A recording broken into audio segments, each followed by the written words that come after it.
রহমান রহিম আমার ইউটিউব চ্যানেলে সবাইকে স্বাগতম। আশা করি সবাই ভালো আছো। তো আজকে আমি ষষ্ঠ শ্রেণীর 2.3 অনুশীলনের সাধারণ গণিত বইয়ের 24 নম্বর অঙ্কের সমাধান করব।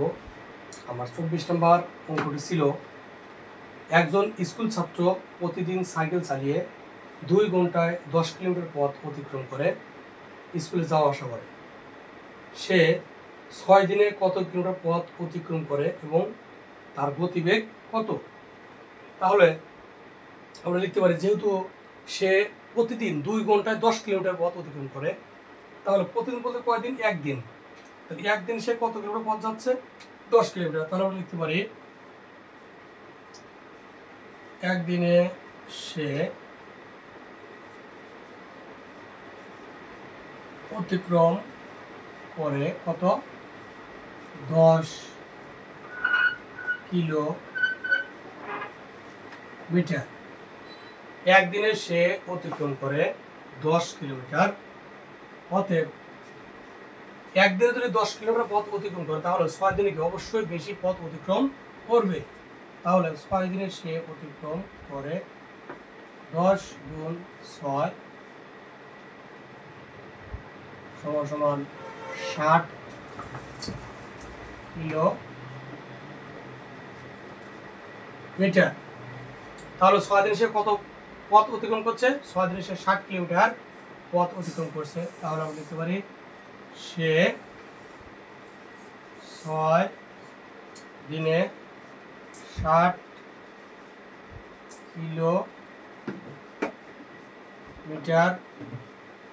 পথ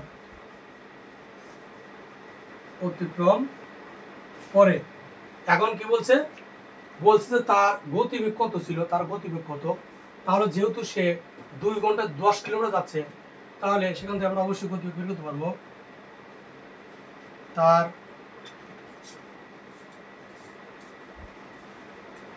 গতিবেগ যেহেতু 2 ঘন্টা 10 কিলোমিটার যায়, তাহলে 10/2 এত কিমি পার আওয়ার বা ঘন্টা। তাহলে কত? 10 কে 2 দিয়ে ভাগ দিলে কত? 5 কিলোমিটার বাই আওয়ার ঘন্টা। উত্তর,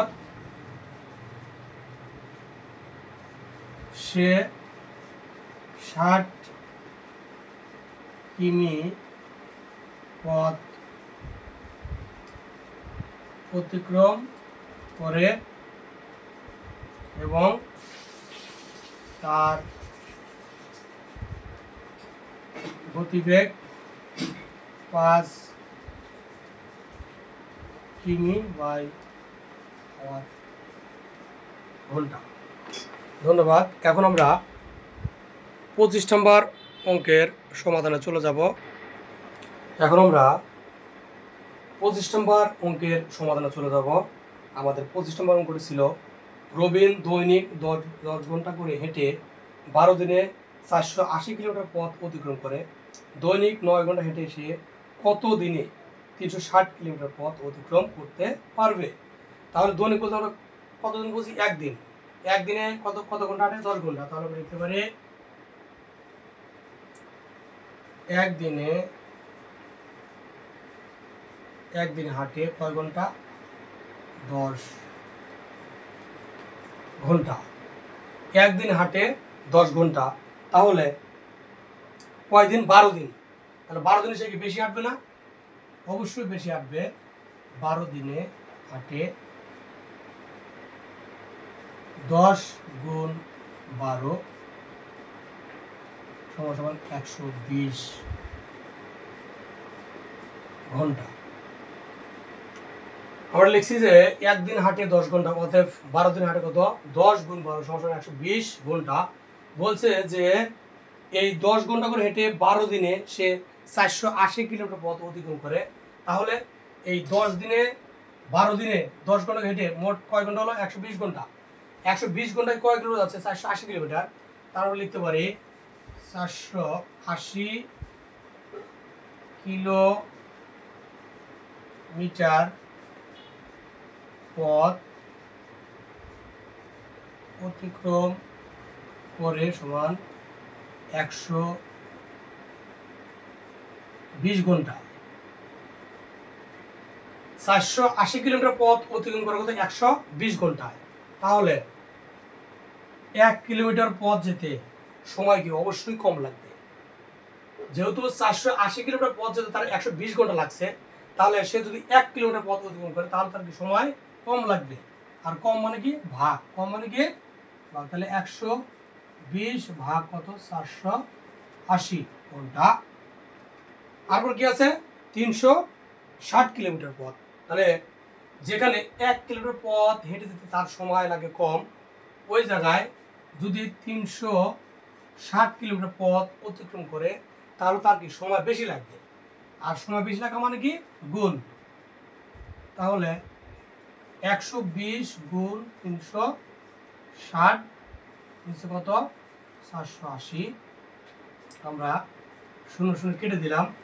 3 12 36, 4 12 কত 48, 4 1 4, 4 12 বাজে কয়বার 3 বার, আর একটা 0 0, 33 90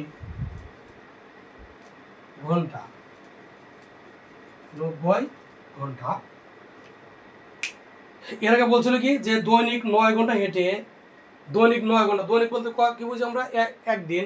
তাহলে একদিনে আমার চাইছে কি যে কত দিনে সে 360 কিলোমিটার পথ অতিক্রম করবে। তাহলে আমরা লিখি যে 9 ঘন্টা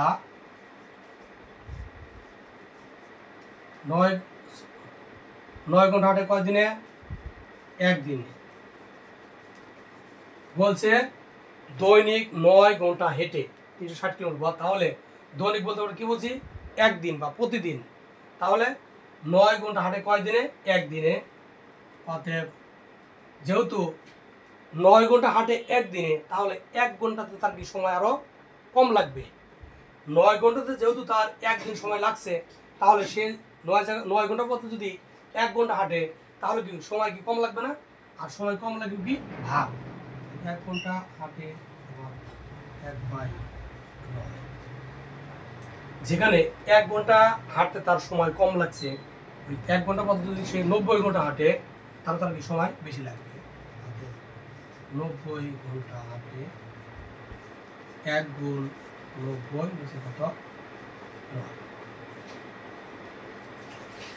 9 সমান 10 দিন। এটাই উত্তর, 10 দিন। ধন্যবাদ।